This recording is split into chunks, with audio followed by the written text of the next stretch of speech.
Comenzó con una tempestad. No del tipo que amaina de la noche a la mañana, sino de la clase que desentierra todo lo que el mundo ha intentado ocultar. Un pastor alemán, sereno, disciplinado y condecorado, se desvía repentinamente del protocolo y corre a través de una pista de aterrizaje. Persiste hasta que sus patas hacen contacto con la tierra, y comienza a excavar como si una vida pendiera de un hilo. En cuestión de minutos, los aviones quedan en tierra, las luces se apagan y el personal de seguridad converge desconcertado. Bajo el hormigón yace un recinto sellado, nunca destinado a ser descubierto. Dentro, desentierran susurros de un pasado oculto, un mensaje grabado en acero: sigue vivo. Los acontecimientos subsiguientes paralizan todos los vuelos, desatan secretos enterrados durante décadas y exponen un encubrimiento tan escalofriante que enmudece a la nación. Pero retrocedamos. Lucas Granados es un hombre que navega la vida como un fantasma. 42 años, es miembro del ejército, ahora ejerce como supervisor del turno de noche de operaciones en pista en un importante aeropuerto internacional. Reside solo en una vivienda silenciosa, llena de la presencia espectral de su hija, quien pereció en un accidente aéreo 5 años atrás.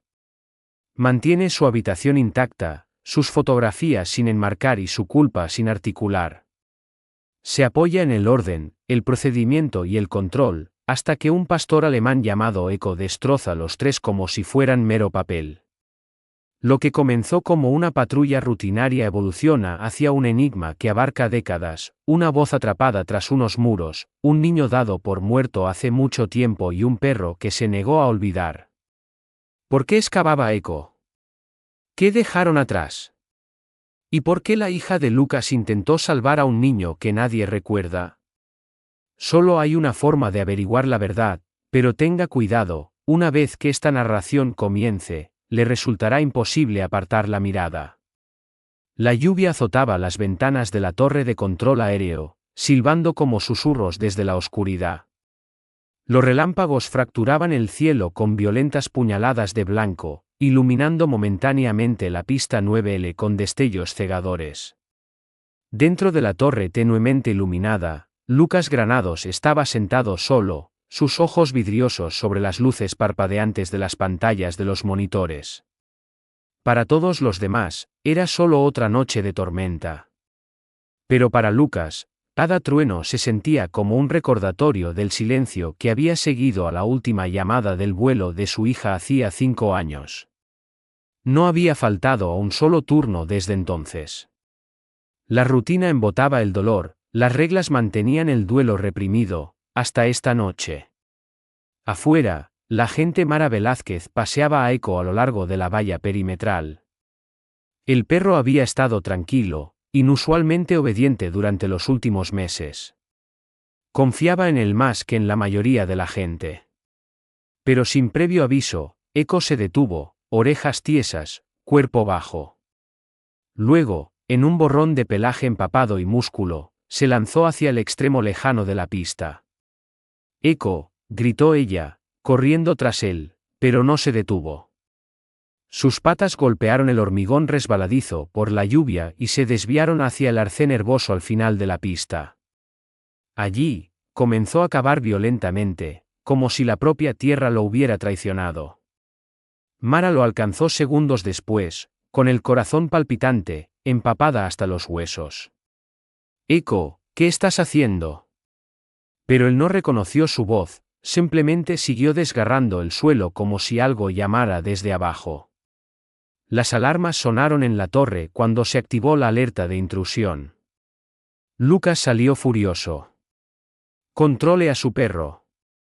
Pero cuando llegó a la escena y vio lo que Eco había desenterrado, su rabia se desmoronó, una placa de identificación militar oxidada envuelta en tela podrida, el nombre apenas visible. Su voz se entrecortó, su respiración se ralentizó. Algo no estaba bien. Algo enterrado durante mucho tiempo finalmente se abría camino a la superficie. Y la tormenta acababa de empezar. Las patas de Eco estaban despellejadas por la excavación, sus garras oscurecidas por el barro y la arena, pero no cesaba. Ni siquiera cuando Mara se aferró a su collar, implorándole que se calmara. Nunca lo había visto en tal estado, ni durante los simulacros de bomba, ni siquiera en las simulaciones de búsqueda y rescate.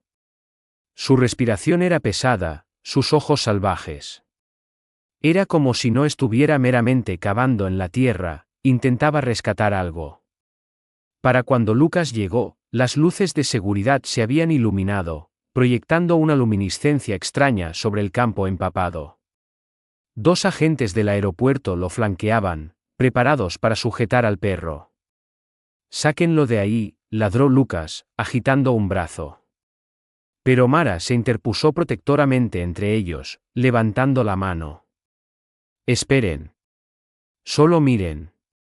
Eco había dejado de cavar, ahora agazapado sobre algo parcialmente enterrado.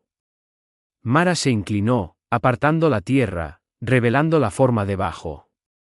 No era mera basura o escombros, era un trozo de tela desgastada, fuertemente enrollado alrededor de un pequeño objeto metálico. Cuando lo desenvolvió, se quedó helada. Era una placa de identificación, oxidada en los bordes, la cadena aún intacta pero retorcida. El nombre grabado en ella estaba desvaído, excepto la última palabra, Arlan. La atmósfera de repente se sintió diferente, más pesada. Lucas, por un momento, no dijo nada. Luego se arrodilló lentamente y tocó el borde de la placa. Sus ojos se abrieron de par en par, no en reconocimiento, sino con miedo. Algo al respecto lo inquietaba. Se levantó de nuevo, en silencio. «¿Qué es esto?», inquirió Mara, pero Lucas no respondió.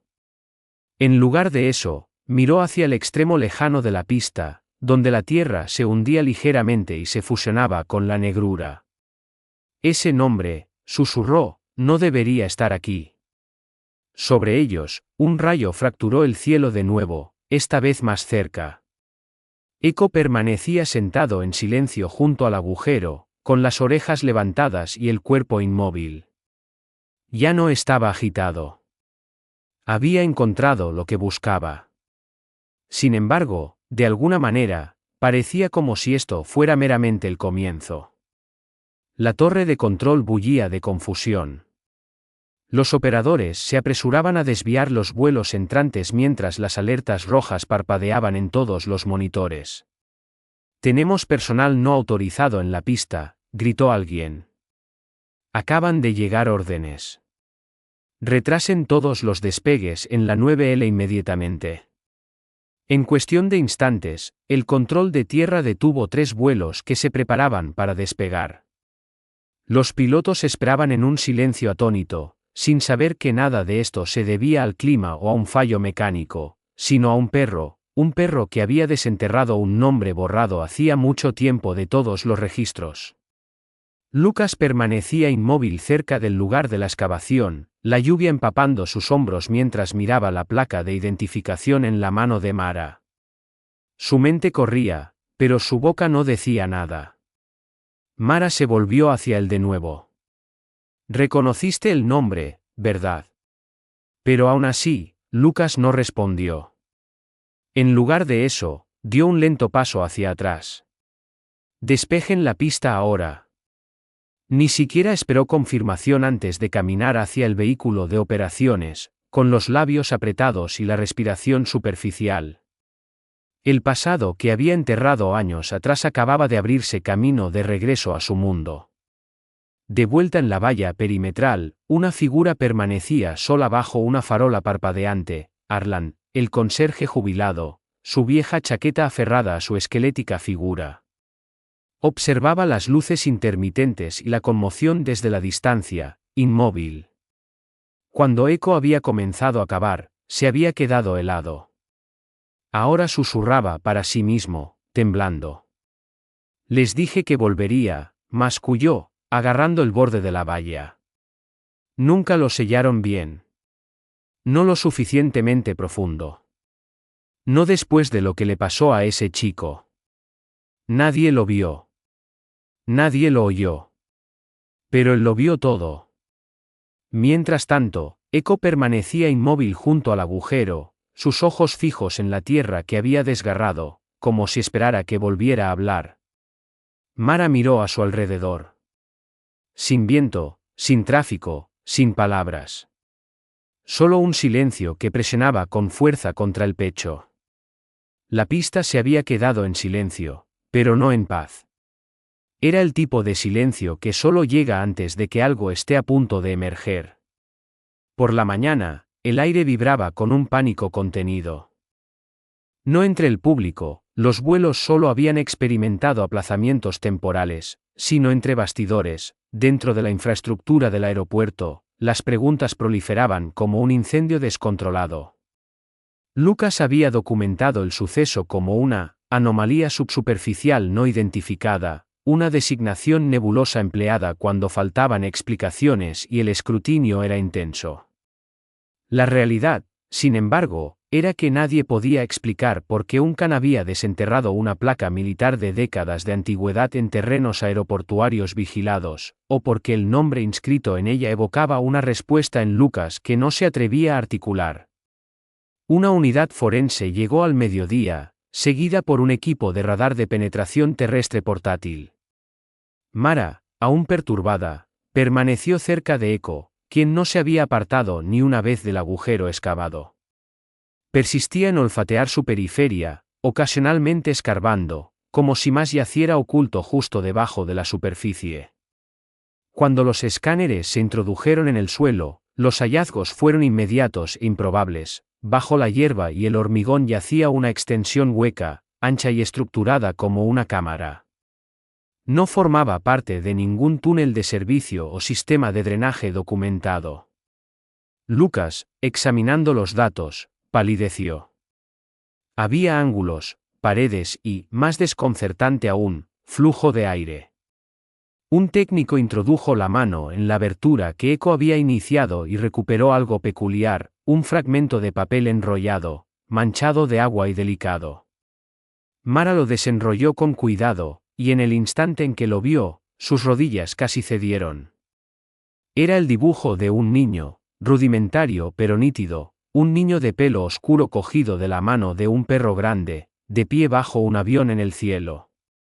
Garabateadas debajo con letra infantil había solo 2 palabras: no olvides.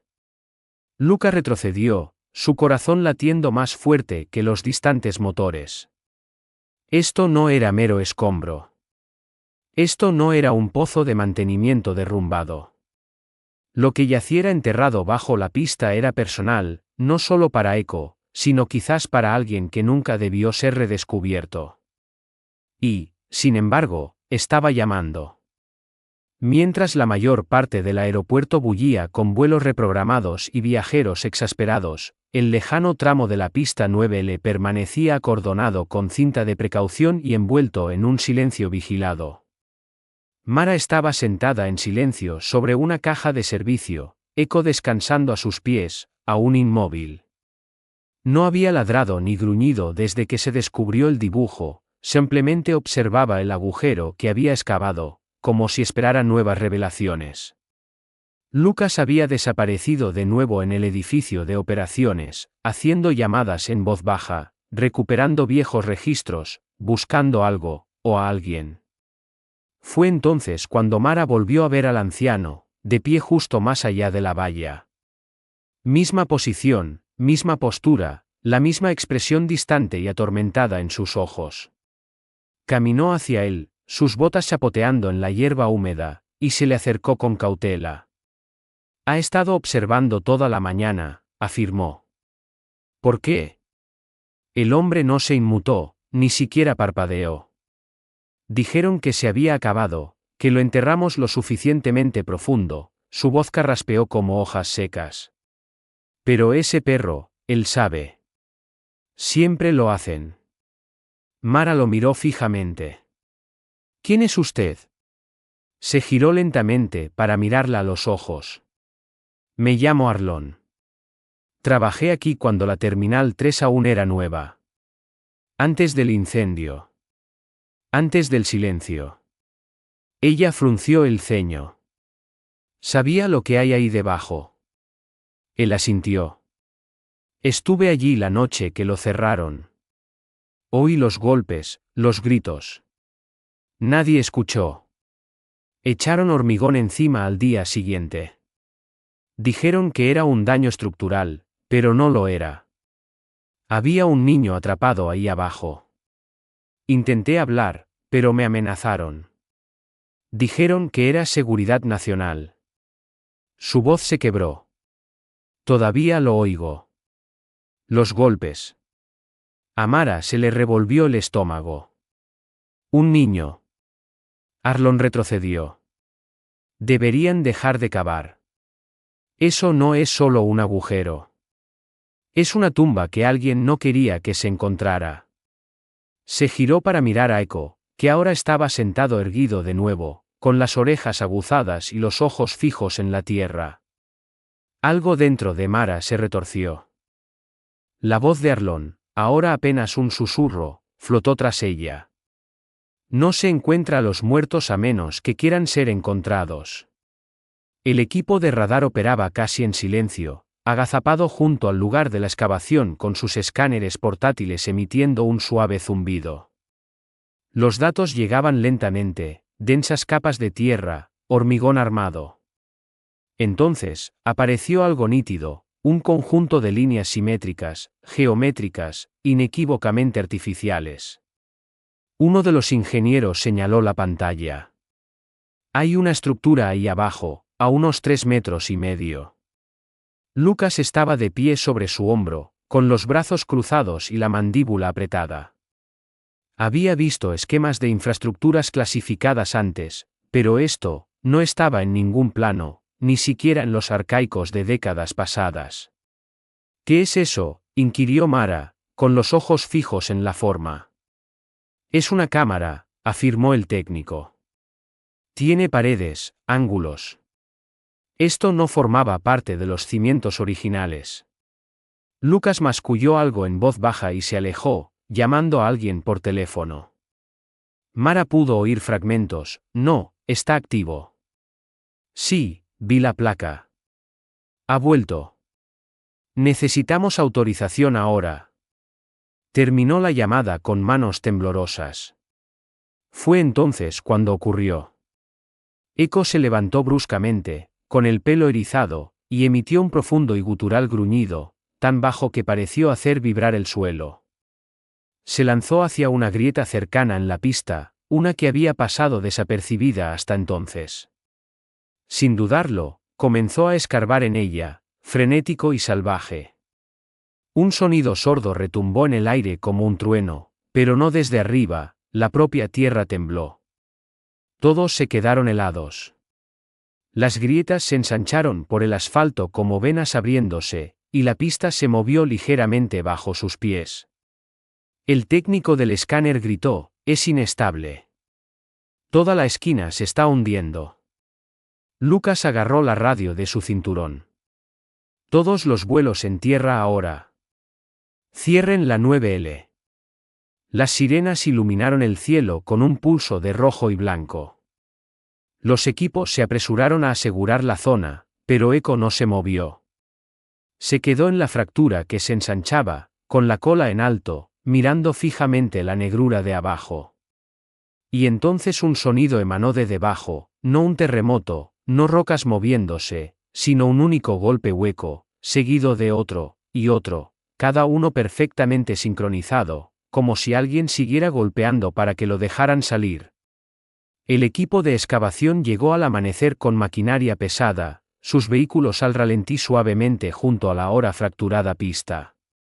Lucas firmó los documentos de autorización de emergencia con mano temblorosa, plenamente consciente de que esta acción iniciaría una investigación interna, pero no había opción de retroceder. Algo debajo no debía estar allí, y Echo había hecho imposible ignorarlo. En una hora, las losas de hormigón fueron desalojadas una por una, exponiendo barras de refuerzo corroídas, tierra desmoronada, finalmente, una abertura, no un hueco natural, no un sumidero, sino una escalera sellada.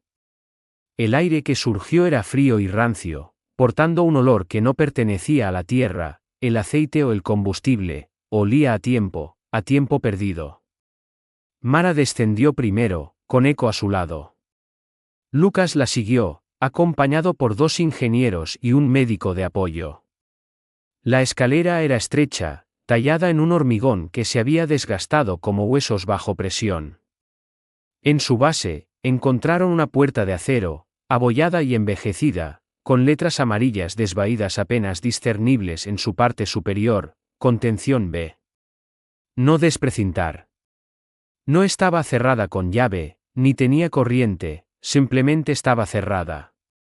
Cuando la empujaron para abrirla, emitió un prolongado gemido, como si algo exhalara tras años de contener la respiración. Más allá de la puerta yacía una cámara, una habitación olvidada. Dentro, hileras de tanques de oxígeno corroídos estaban esparcidos, algunos aún conectados a mascarillas de plástico que se habían derretido por el calor. Azulejos agrietados adornaban las paredes. Catres de metal se alzaban en una formación inquietante, como si esperaran ocupantes que nunca regresaron. Un catre llevaba una placa con un nombre, parcialmente incinerada, pero una palabra era legible. Arlan. Mara se quedó helada. Ese es el nombre de la placa. En la esquina, junto a un archivador volcado, yacía el dibujo de un niño sujeto a la pared, un niño hecho de palotes, un perro grande y una pista con un avión volando por encima. Debajo, garabateada con letras irregulares, probablemente con una piedra o un trozo de metal, había una frase que nadie deseaba leer: sigue vivo. No me dejes aquí. Lucas retrocedió, su corazón martilleando. El oxígeno en la habitación se sentía más escaso por momentos. Eco gruñó, su mirada fija en una sección derrumbada de la pared. Se acercó lentamente, luego comenzó a ladrar, más fuerte, más rápido, más agudo, porque detrás de esa pared, algo se movía. Nadie pronunció palabra mientras Eco permanecía rígido ante la pared derrumbada. Su ladrido se había transformado en un gemido bajo y tembloroso, un sonido que Mara nunca antes le había oído. Los demás intercambiaron miradas inquietas, pero ninguno se atrevió a acercarse más. Entonces Mara lo percibió, en la pared opuesta las secciones de hormigón rotas, arañadas profundamente en los paneles metálicos con algo dentado y tosco, estaban las palabras: sigue vivo. No nos olvides. Los bordes eran ásperos, los trazos desesperados. Quienquiera que lo hubiera grabado lo había hecho no para ser descubierto, sino con esperanza, el tipo de esperanza que disminuye lentamente a medida que los días se funden en semanas, y las semanas en años. Lucas se acercó, sus dedos temblando mientras extendía la mano para trazar las letras. Las puntas de sus guantes rozaron el metal, pero no completó el contacto. Su mano volvió a caer a su costado. Esto no fue solo un accidente, murmuró. Esto fue deliberado. El equipo permaneció en silencio, no necesitaban hablar. Todos lo sentían. La narrativa que todos habían creído sobre el incendio de la Terminal 3, los rumores de contratiempos en la construcción, nada de eso era cierto. En la esquina, debajo de un armario parcialmente enterrado, algo brilló. Mara se arrodilló y lo alcanzó con cuidado, extrayendo una pulsera oxidada, pequeña, probablemente usada por un niño. La sostuvo en alto, limpiando la suciedad. A Lucas se le cortó la respiración. Sus piernas vacilaron ligeramente mientras se adelantaba y se la quitaba. He visto esto antes, dijo, apenas por encima de un susurro. Sacó el teléfono del bolsillo y abrió una fotografía, una que guardaba en privado. Era su hija, Clara, una semana antes de que su avión se estrellara. En la foto, sonreía la cámara, la luz del sol iluminando su rostro. Alrededor de su muñeca llevaba la misma pulsera exacta. El rostro de Mara palideció. ¿Estás diciendo que tu hija? Lucas no respondió. Simplemente miró la banda oxidada en su mano como si acabara de destrozar todo lo que creía saber. Y al otro lado de la cámara, Eco volvió a gruñir, no solo a la pared ahora, sino algo detrás de ella que había comenzado a golpear. El aire dentro de la cámara se había vuelto inmóvil, tan inmóvil que parecía antinatural, como si la propia habitación contuviera la respiración. Echo permanecía a centímetros de la pared derrumbada, con la cola rígida y las orejas erguidas hacia adelante. Cada músculo de su cuerpo estaba tenso en un silencioso estado de alerta. Entonces el sonido llegó de nuevo, un golpe, seguido de otro. Rítmico, intencionado. No era el asentamiento de escombros ni el desplazamiento de los cimientos, era un patrón, un mensaje. Mara cayó de rodillas junto a los escombros, colocando la mano sobre la fría piedra. Su voz era suave, temblorosa. «Hola». Acercó más la oreja. «¿Hay alguien ahí?» Por un momento, no hubo nada. Luego 3 golpes, rápidos y urgentes, seguidos de una pausa. Luego 2 más, y de nuevo silencio. Echo ladró bruscamente, luego escarbó en los escombros como si intentara cavar a través de ellos él mismo. Lucas se agachó a su lado, sus ojos recorriendo la estructura de la pared. Esta pared es más nueva, reforzada. Alguien selló esta sección más recientemente que el resto de la cámara. Su voz se quebró con incredulidad. No solo atraparon a alguien aquí abajo, lo escondieron. Su mente giraba con posibilidades, pero una seguía aflorando persistentemente. ¿Y si los golpes no eran nuevos? ¿Y si nunca habían cesado? Mara gritó más fuerte: «Estamos aquí. Resista». Su voz resonó de vuelta, hueca pero desafiante. Uno de los ingenieros dio un paso adelante, alarmado. «Si rompemos por el lado equivocado, podría derrumbar toda la cámara». Lucas se levantó, su voz más firme ahora. «Entonces encontraremos el lado correcto». Pero lo que los atormentaba a todos no era meramente la idea de alguien aún vivo detrás de esa pared, era el miedo más profundo y pesado. ¿Qué tipo de persona sobrevivió tanto tiempo sin ser encontrada? ¿Y por qué Echo, después de todos estos años, había regresado a este lugar exacto en este momento exacto?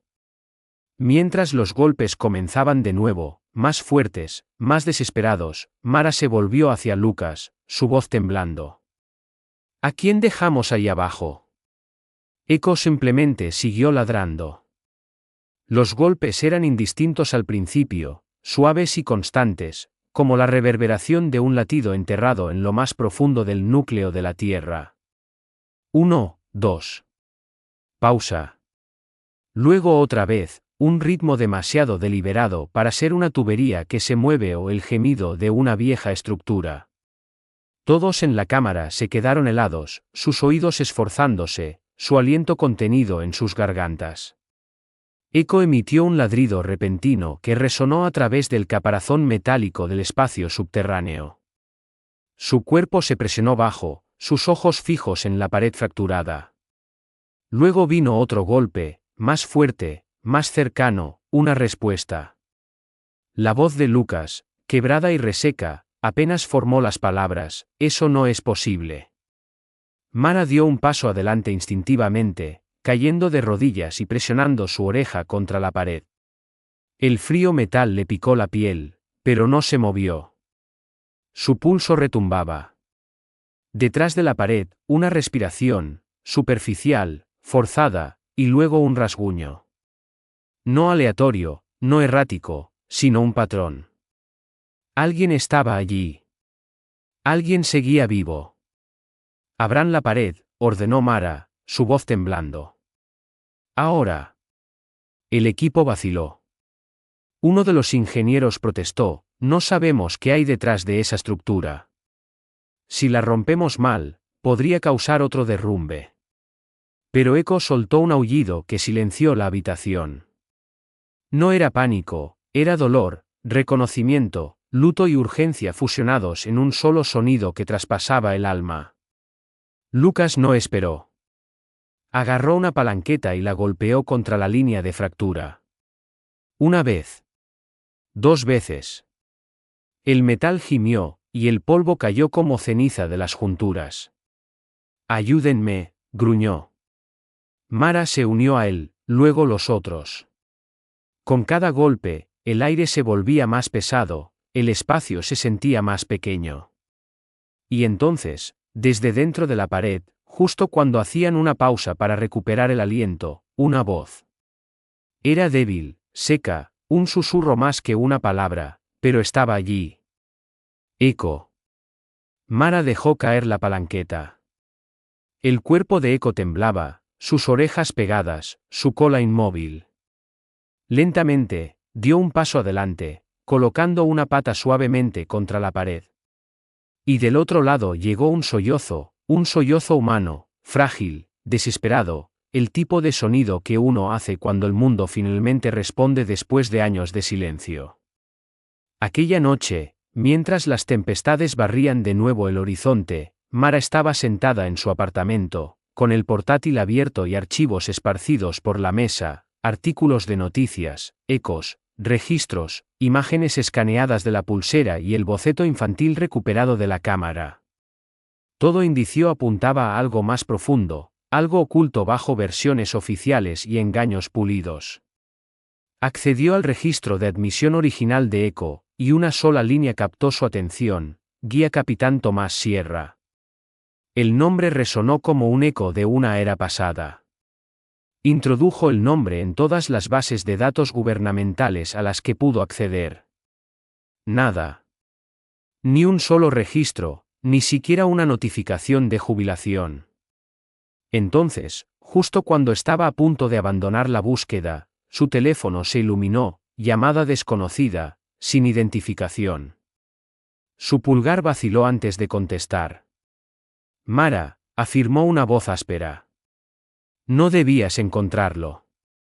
Su corazón se detuvo. ¿Quién es? Ya lo sabes, respondió la voz. Yo entrené a Eco. Y si está cavando, entonces algo salió muy mal. Apretó el teléfono con más fuerza. ¿Dónde has estado? ¿Por qué no hay rastro de ti? Porque me borraron, igual que a los otros. El proyecto Hélice no solo entrenaba perros, los emparejaba, los vinculaba con huérfanos rescatados de operaciones clasificadas, niños que nadie echaría de menos. Judas Arland era el más prometedor. Y Eco no era solo su compañero, era su única familia. A Mara se le cortó la respiración. Judas. Ese era el nombre de la tumba. La voz continuó, con urgencia creciente. Hélice fue clausurado después del incendio de la Terminal 3. Nos dijeron que Judas murió, pero nunca recuperamos el cuerpo. No nos dejaron buscar. Lo sellaron. Y ahora Eco ha vuelto. Sí, confirmó ella. Encontró el lugar. Encontró la placa de Judas. Encontramos un dibujo, una cámara. Hay alguien golpeando detrás de una pared. Hubo un prolongado silencio. Necesitas escuchar con atención, dijo finalmente el hombre. Si Judas sobrevivió tanto tiempo, no será el mismo. No solo estás descubriendo a un niño, estás desprecintando un recuerdo que enterraron por una razón. Entonces la línea se cortó.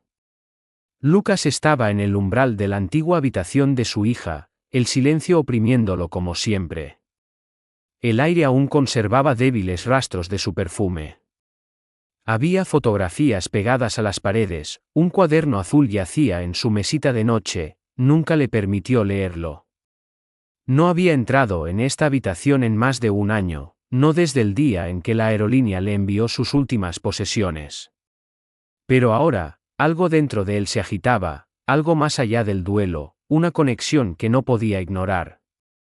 Entró lentamente, sus dedos rozando su estantería, los lomos de sus cuentos favoritos, el certificado enmarcado de la escuela aún torcido sobre su escritorio.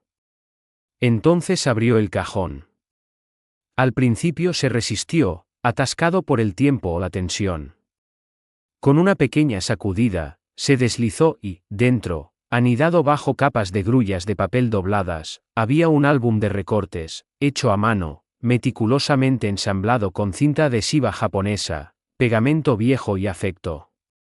Lucas lo abrió, pasando garabatos, fotos escolares, flores prensadas. Entonces se detuvo. Una página tenía una Polaroid pegada en el centro, una foto que no recordaba. Su hija estaba de pie fuera de la terminal, sonriendo alegremente, pero a su lado había un niño con una chaqueta azul, un pastor alemán a su lado.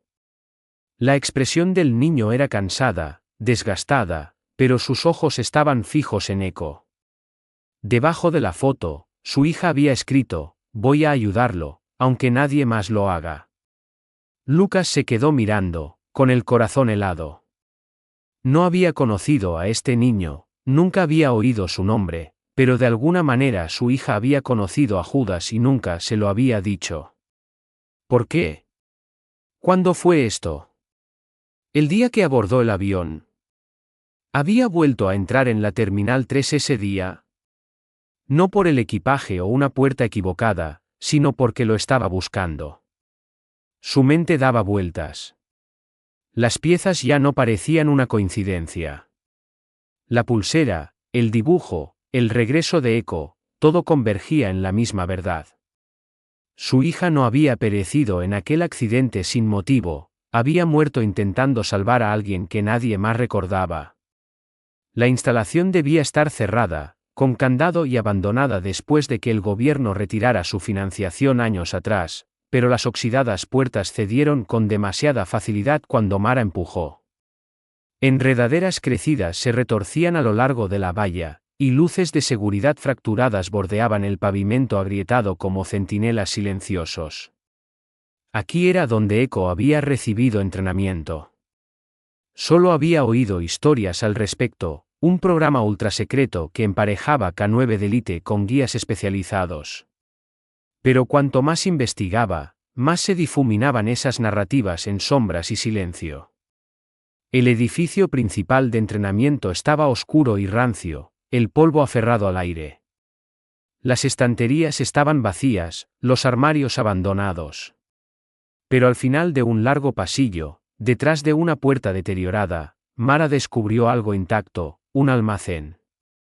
Dentro había hileras de cajas de archivos, algunas dañadas por el agua, otras aún selladas. Rebuscó entre ellas hasta que una caja la detuvo bruscamente: informes de sincronización de guías del proyecto Hélice.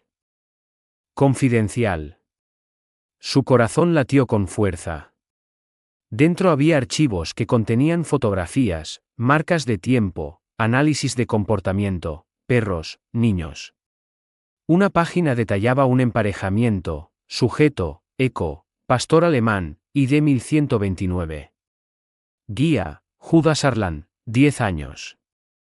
Una fotografía estaba grapada a la página: Judas, pálido, delgado, con ojos atormentados y una sonrisa pequeña y frágil mientras Eco estaba sentado a su lado, con la cola enroscada firmemente, su cabeza descansando protectoramente sobre la pierna del niño.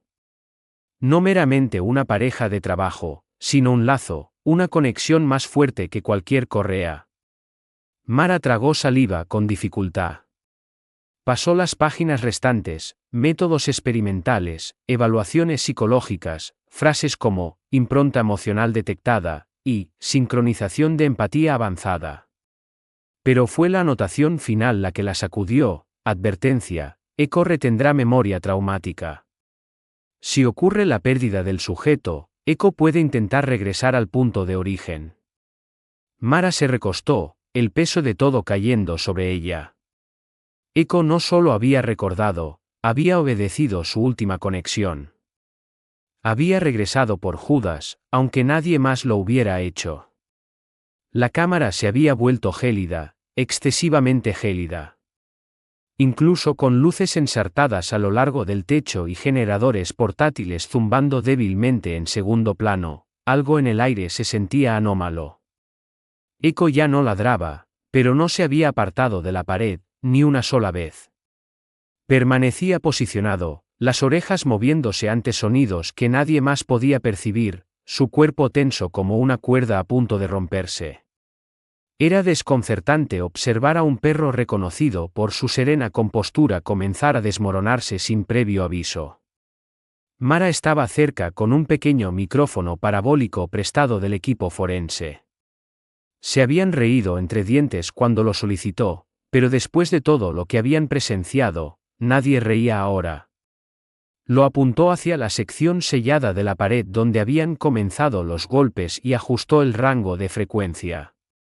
Inicialmente, hubo estática, pero luego, debajo de ella, un tono agudo, repetitivo, débil, como un silbido, pero no un silbido que ella reconociera.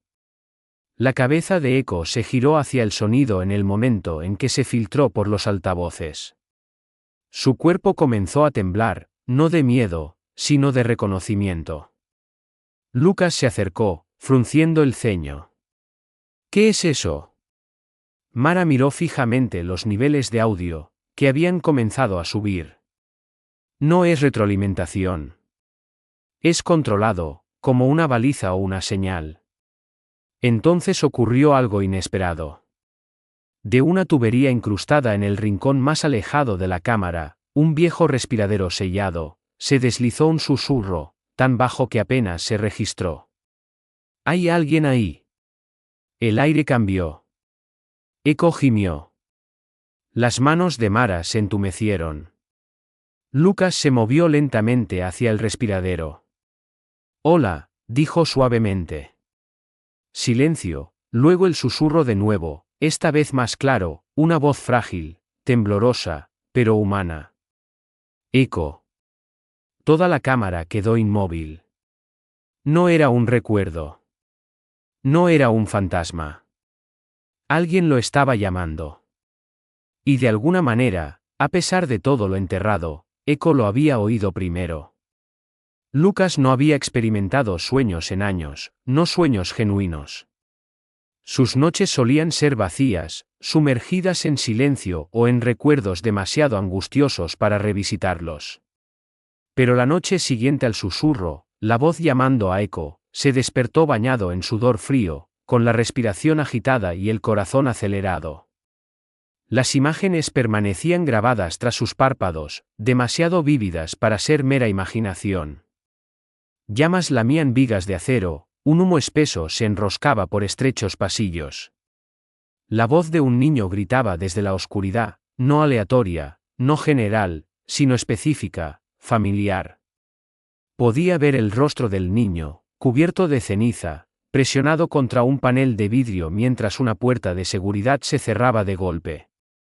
Echo ladraba furiosamente al otro lado, siendo arrastrado hacia atrás por alguien invisible. El niño seguía golpeando el vidrio. Lucas lo sintió en sus huesos, golpe tras golpe, cada vez más débiles. Y entonces, silencio. Se incorporó de un salto. Se sentía como un recuerdo, pero sabía que no podía serlo. No estaba presente cuando la Terminal 3 se incendió todos esos años atrás. Ni siquiera estaba asignado al aeropuerto todavía. Entonces, ¿por qué se sentía como un recuerdo? ¿Por qué se sentía personal? Más tarde esa mañana, mientras Lucas se acercaba a su camioneta para regresar al lugar, notó algo peculiar metido debajo del limpiaparabrisas, una página quemada, arrugada y descolorida. La abrió con cuidado. Era parte de un diario, con letra infantil garabateada. Dijo que el perro volvería por mí. Dijeron que no lo haría, pero todavía lo oigo ladrar. Si me quedo callado, no me encontrarán. Pero Echo lo hará. Lo prometió. La firma al final, J.H. Los dedos de Lucas temblaron. Nadie sabía que estaba teniendo esos sueños. Nadie tenía acceso a su camioneta. Entonces, ¿quién dejó la página? ¿Y por qué ahora?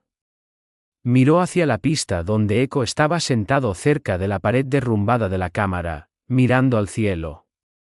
Algo dentro de Lucas se fracturó. Ya no estaba simplemente persiguiendo un misterio, estaba siendo arrastrado hacia él. Las paredes de la cámara, antes inertes y grises, habían comenzado a murmurar sus propias verdades. Mara no podía desechar la imagen del respiradero susurrante ni la señal aguda que solo Eco parecía comprender. Todo indicaba algo más que mero abandono, algo calculado. Regresó sola a la cámara subterránea aquella noche, linterna en una mano, palanqueta en la otra. Eco la seguía de cerca, sin apartarse nunca de su lado. Se detuvo en el extremo más alejado de la cámara, donde la pintura se había agrietado en gruesas líneas reticuladas. Con cada desconchado que raspaba, cedía una capa de secretos. Bajo años de negligencia y mugre, comenzó a emerger una forma, algo deliberado, un triángulo, perfectamente simétrico, rodeado de líneas rojas desvaídas, y dentro de él, dos símbolos, un perro, a su lado, un niño pequeño. Retrocedió. No era mero graffiti, era una insignia. Tomó una foto y se la envió directamente al capitán Sierra, sin esperar respuesta, pero la réplica llegó casi instantáneamente, solo 2 palabras: lo encontraste. Momentos después, su teléfono vibró de nuevo, otro mensaje, esta vez más largo, ese era el sello de contención de hélice. Si todavía es visible, entonces nunca terminaron de desmantelar el sitio. Y si Eco está reaccionando, eso significa que la impronta emocional sigue activa. Recuerda al niño. Lo que significa que el niño podría seguir vivo. Las manos de Mara temblaron. Todo este tiempo, había creído que los instintos de Eco eran meras reacciones desencadenadas por sonidos, olores, ecos de su pasado. Pero ahora lo entendía, no estaba reaccionando. Estaba siguiendo algo, una conexión, una promesa. Se giró hacia Eco, que ahora escarbaba en el suelo bajo la insignia. No en cualquier lugar, sino en el centro exacto del símbolo. Eso no era coincidencia, era un mapa. Y Eco ya había elegido el siguiente lugar para cavar. Cuanto más profundizaban Lucas y Mara en la identidad de Judas Arlan, más se contorsionaba el mundo a su alrededor. Lo que esperaban descubrir era un apéndice trágico, otra víctima anónima perdida en una conflagración olvidada. Sin embargo, el nombre de Judas Arland no solo estaba ausente de los registros públicos, había sido intencionalmente borrado. Los registros hospitalarios indicaban un niño ingresado en 1990 durante una extracción de emergencia clasificada, desnutrido, con visibles indicios de trauma de guerra. Su edad se estimó en 10 años, su nombre censurado, hasta que un tenue escaneo de un formulario de admisión original lo reveló: Arlan, J. Solo había una solicitud de adopción en el archivo, con el nombre de una mujer. Lucas la miró durante un largo periodo, Carolina Granados, su difunta esposa. Recordó ahora cómo ella se había ofrecido como voluntaria en el refugio de trauma del aeropuerto durante el procesamiento de refugiados, como una vez había hablado de un niño con ojos tristes que permanecía en silencio pero siempre cerca de los perros. En aquel momento, Lucas lo había desestimado. No podemos salvar a todos los extraviados, Cari, había dicho. Sin embargo, ella había solicitado la adopción de todos modos. Mara se sentó a su lado, el silencio entre ellos pesado. Iba a adoptarlo, ¿verdad?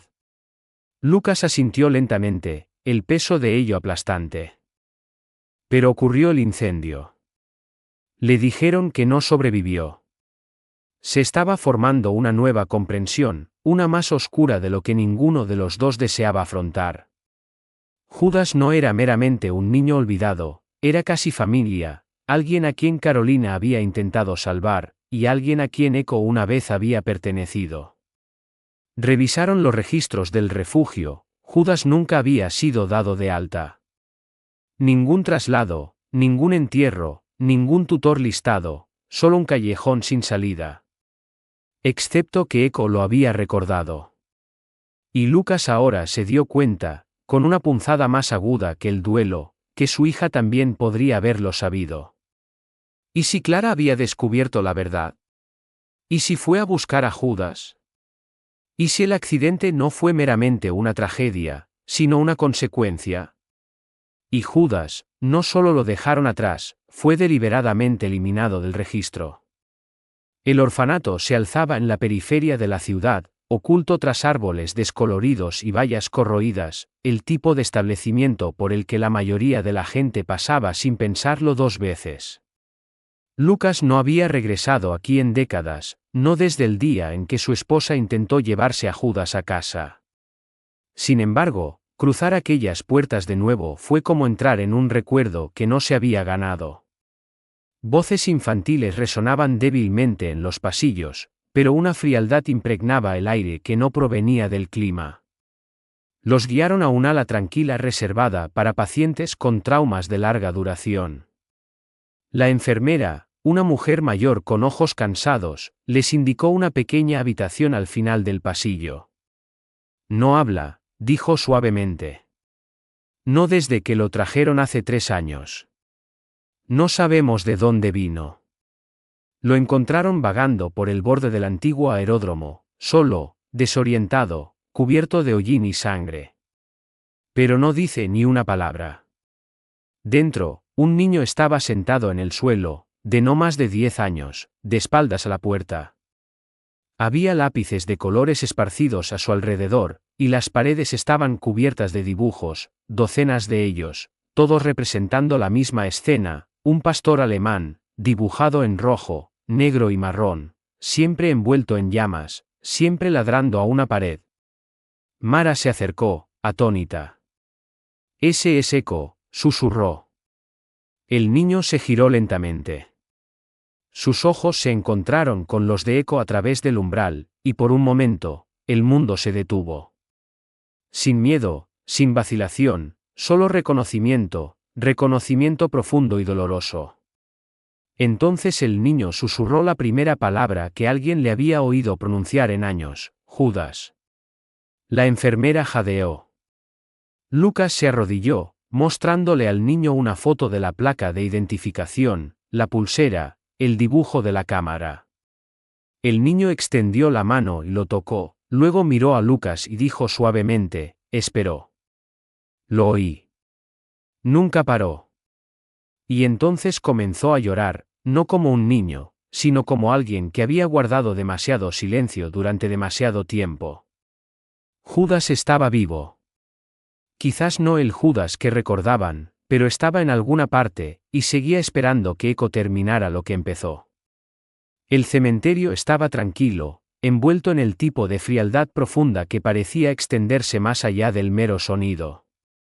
Lucas y Mara estaban de pie ante una lápida desgastada, descolorida y desconchada en los bordes, pero aún descifrable: Judas Arland, nacido en 1980, fallecido en 1990.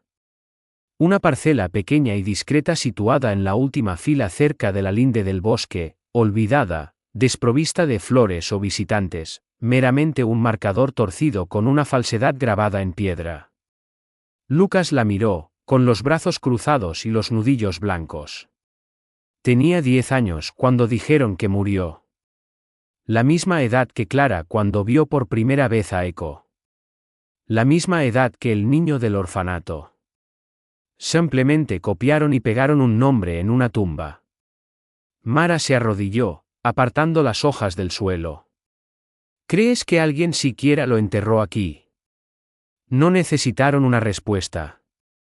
Los registros habían sido falsificados, ninguna autopsia, ningún testimonio de testigos, solo un expediente en blanco y un caso cerrado.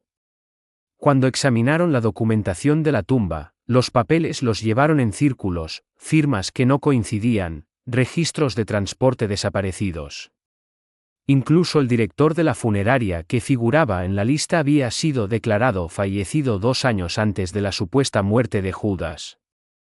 Mara metió la mano en su abrigo y recuperó un pequeño escáner de sonar de mano, uno prestado del equipo forense que aún estaba en la pista. Lentamente, lo movió sobre la tumba, estática, piedra, tierra, nada debajo. Ni ataúd, ni féretro, ni restos. Lucas retrocedió, su voz un susurro. Está vacía. Eco se acercó por detrás, con la nariz pegada al suelo, luego se detuvo al pie de la lápida. Se sentó, bajó la cabeza y emitió un gemido bajo y lastimero, uno que destrozó la poca esperanza que les quedaba de que todo esto fuera simplemente un malentendido. Eco lo sabía. Olfateó la tierra una vez más, luego hizo algo que los dejó atónitos a ambos, comenzó a cavar, no salvajemente, no como antes, sino lenta, deliberadamente, como para transmitir, aquí es donde termina la verdad, y comienza algo más. Porque Judas no descansaba aquí. Nunca había descansado en absoluto. La sección de seguridad del aeropuerto estaba en calma cuando Lucas llegó, excesivamente en calma. Después de los acontecimientos que habían transcurrido en los días precedentes, golpes desde cámaras selladas, un susurro a través de los conductos de ventilación, el nombre de Judas apareciendo repetidamente, necesitaba pruebas, evidencia tangible, algo que la Junta no pudiera ignorar.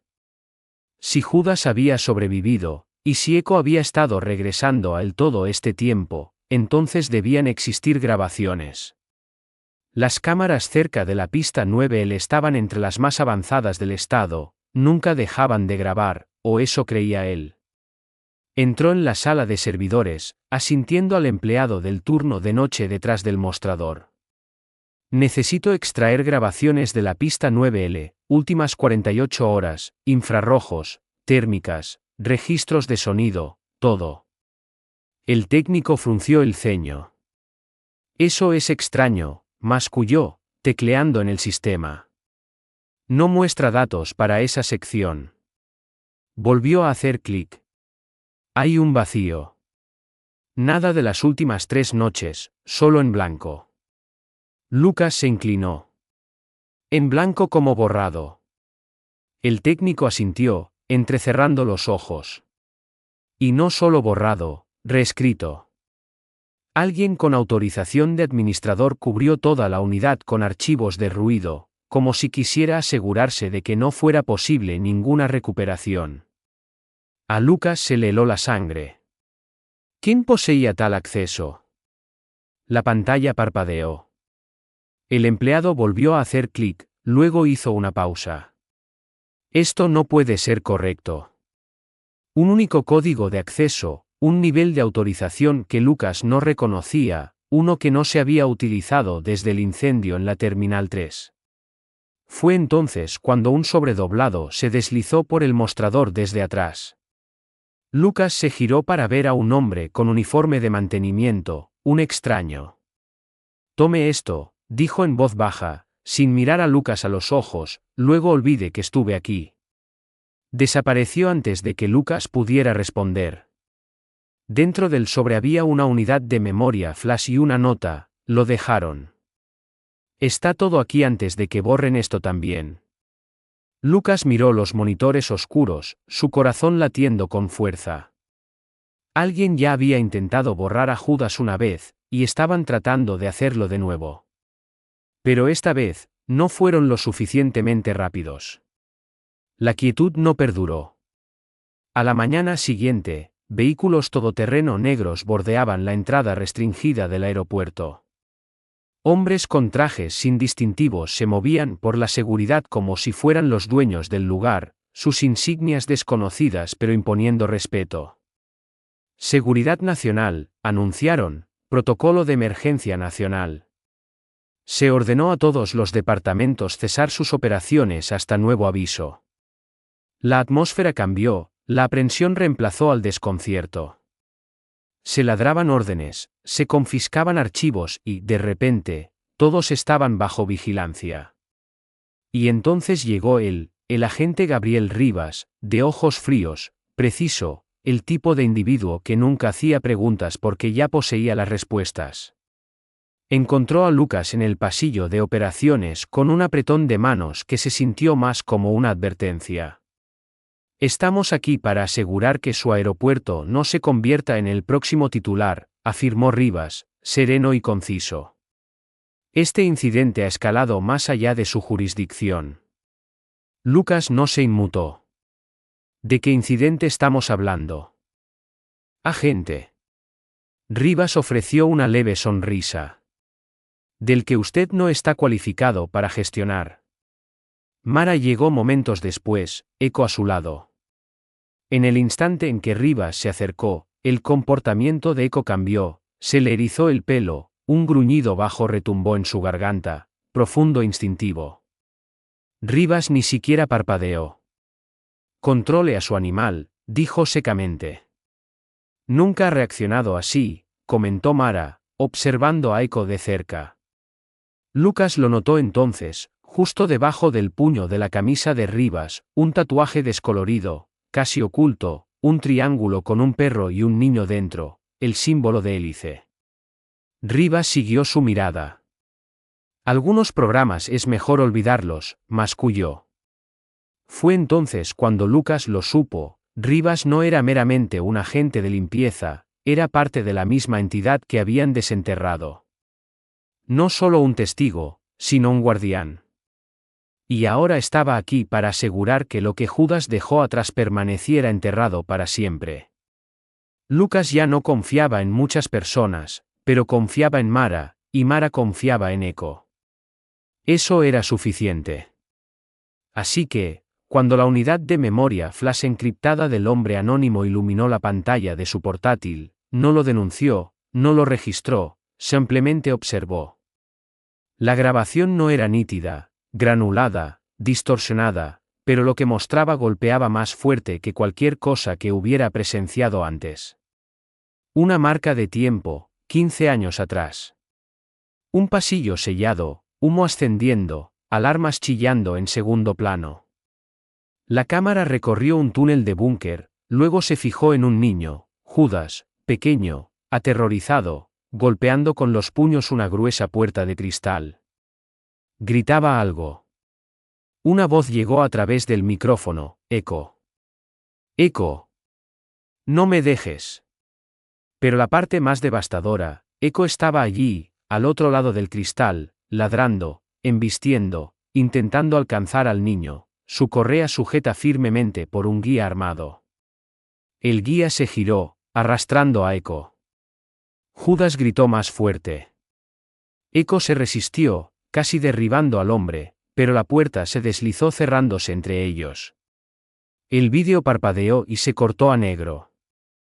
Las manos de Lucas se aferraron al escritorio, su aliento contenido en su garganta.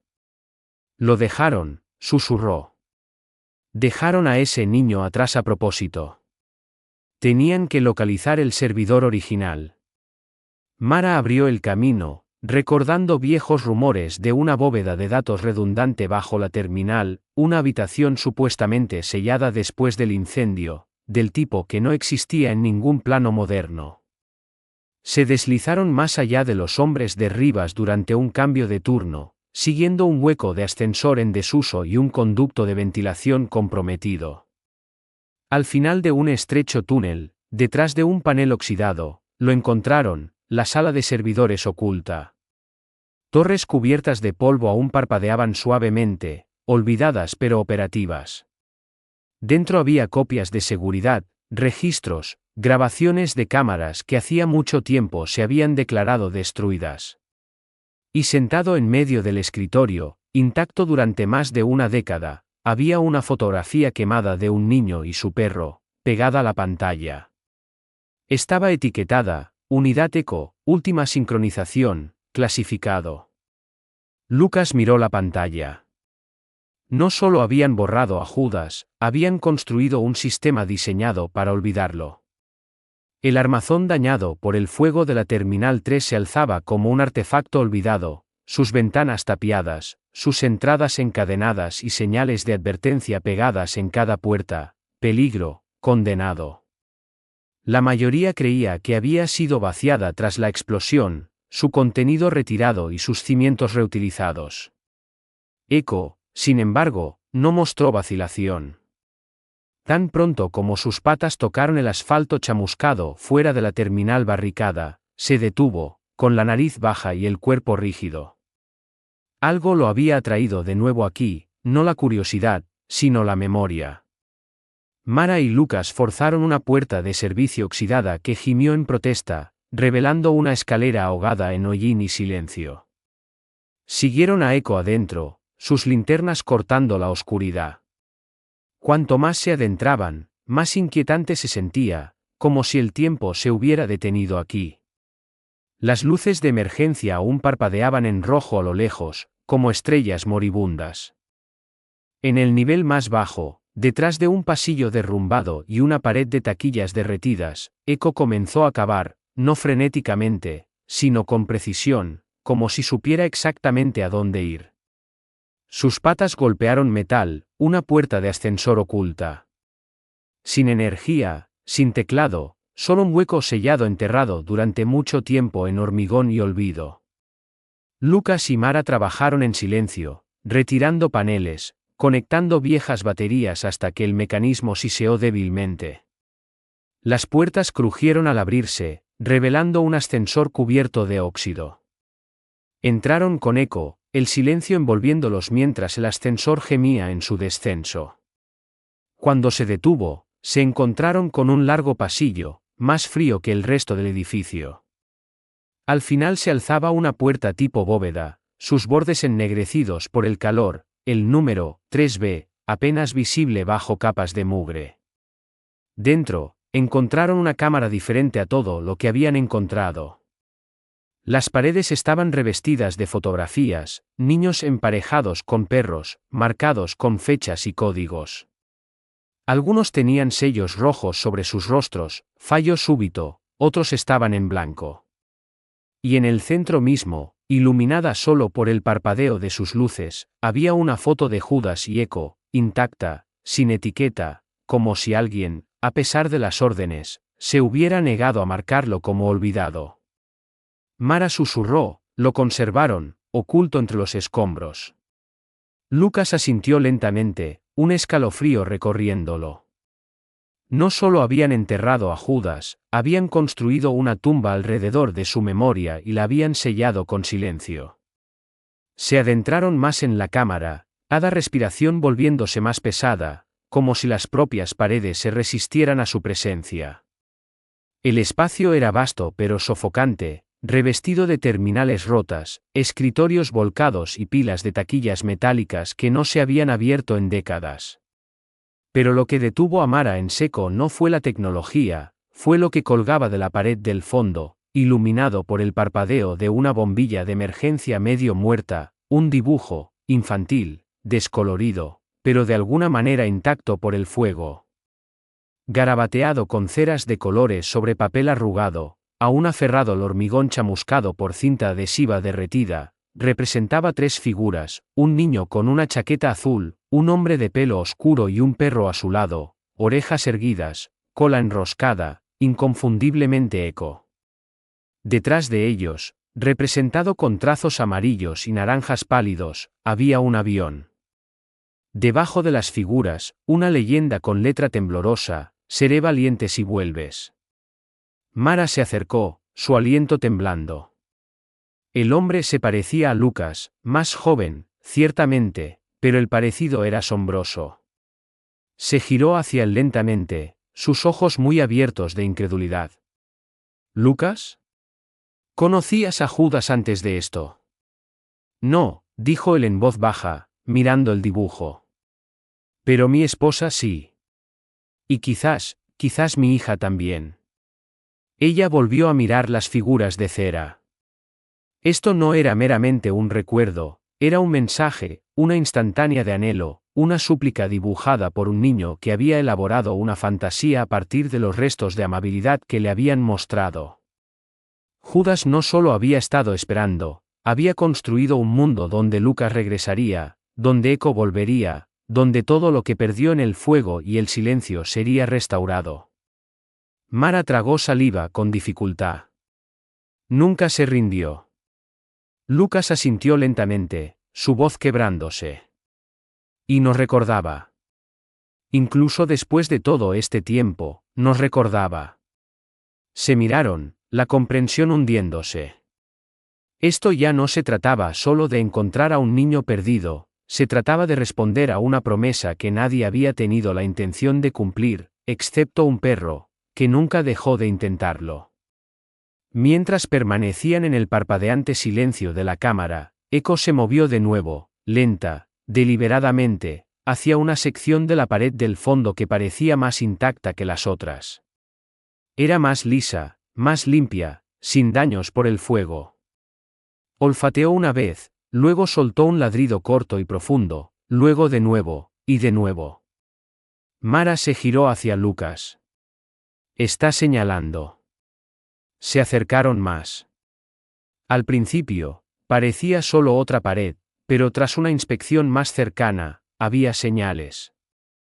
Arañazos, huellas dactilares, surcos desgastados cerca de los bordes. Una estrecha costura corría por el lado izquierdo, una puerta oculta. Lucas encontró un panel incrustado a su lado, casi invisible bajo capas de mugre. Lo limpió, un teclado. Las luces estaban muertas, pero la puerta no estaba sellada por energía, estaba sellada por el miedo. Mara se arrodilló y apoyó la oreja contra el acero. Por un momento, nada. Luego un golpe, débil, lento, tímido, seguido de otro. Y luego una voz, apenas audible, áspera, como la de alguien que no la había usado en años. Echo. Echo. El aire abandonó los pulmones de Mara. Alcanzó a Echo, que permanecía inmóvil, con las orejas hacia adelante y el cuerpo temblando. Echo, repitió la voz. ¿De verdad eres tú? Lucas retrocedió tambaleándose, agarrándose a la pared. No era posible. Nadie podía sobrevivir tanto tiempo. Nadie podía. Pero lo habían hecho. Mara gritó, «Estamos aquí. Vamos a abrir la puerta». «Resiste». Otro golpe. Luego silencio. El peso de todo golpeó de una vez. Cada búsqueda, cada pista, cada hilo tirado a través de mentiras, pérdidas y verdades enterradas había llevado a este momento. Echo dio un paso adelante, presionó suavemente su pata contra la puerta y soltó un gemido bajo. Y desde detrás del acero, un suave sollozo, del tipo que solo proviene de un niño que finalmente, después de años de oscuridad, se da cuenta de que ya no está solo. Judas estaba vivo, y Echo los había traído a todos de regreso a él. Al final del pasillo, oculto tras una cortina opaca hecha jirones y una estantería de suministros corroída, Echo se detuvo. No ladró, ni gruñó, simplemente se quedó helado, su cuerpo inmóvil, las orejas erguidas, los ojos fijos en una sección de la pared que no parecía diferente del resto. Sin embargo, Mara reconoció aquella postura, era la que Echo adoptaba cuando algo significativo estaba en juego, cuando algo estaba vivo. Lucas dio un paso adelante y apartó la estantería. Detrás había un panel, más grande que los otros, atornillado en sus bordes. Un polvo tenue cubría su superficie, pero cuando Mara pasó la manga por encima, descubrió algo debajo, un pequeño teclado desgastado, inoperativo por falta de energía, pero aún intacto. Parece que no se ha tocado en décadas, comentó Lucas, intentando abrirlo a la fuerza. Echo gimió. Entonces, un sonido, suave, apenas audible, pero inconfundible, un golpe. 3 toques, una pausa, luego 2 más. Echo ladró una vez, agudo, inmediato, y escarbó en la base del panel. Mara se acercó más. «¿Hay alguien ahí?» Siguió un silencio. Luego, apenas más fuerte que un susurro, llegó una voz. «Echo». A Mara se le cortó la respiración. Era la voz de un niño, débil, áspera, pero no solo viva, consciente. «Echo», repitió la voz, temblando ahora. «¿Volviste?» Lucas retrocedió tambaleándose, con los ojos muy abiertos. «Eso no puede ser». La voz al otro lado sollozó. «Esperé. Me quedé. Dijeron que no vendrías, pero me quedé como prometí».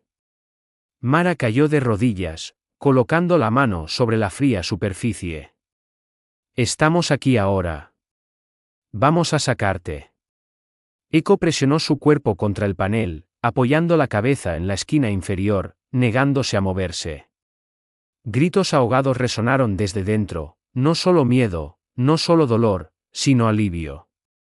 Después de todos estos años, alguien había respondido. Y detrás de aquella pared sellada, Judas seguía esperando, vivo. Y Eco había cumplido su promesa. Rivas no andaba muy lejos. En el momento en que el generador de reserva de la Terminal 3 parpadeó y la bóveda sellada respondió con un leve siseo, los agentes de seguridad nacional ya se estaban movilizando. Lucas y Mara no tenían mucho tiempo antes de que toda la fuerza de la supresión gubernamental cayera sobre ellos. Nada de eso, sin embargo, importaba ahora, no cuando estaban frente a una puerta que no debería existir.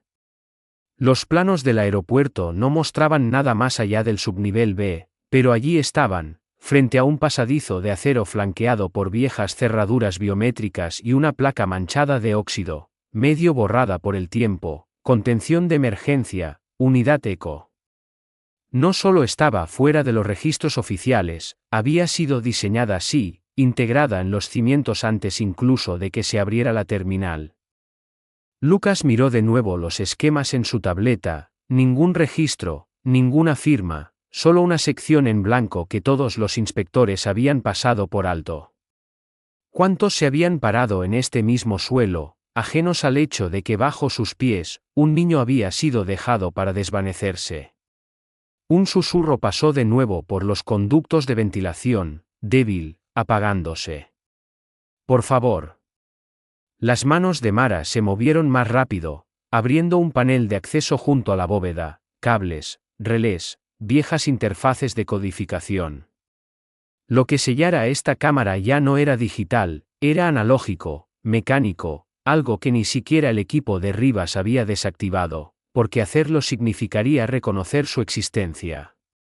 Eco caminaba cerca, rodeando el suelo, deteniéndose en una rejilla metálica donde presionó la oreja y soltó un solo ladrido, no frenético, no de pánico, sino llamando. Lucas tocó la bóveda, estaba fría, más fría que el resto de la habitación. Una extraña vibración pasó por su mano, suave pero real. Había vida al otro lado, apenas, pero la había.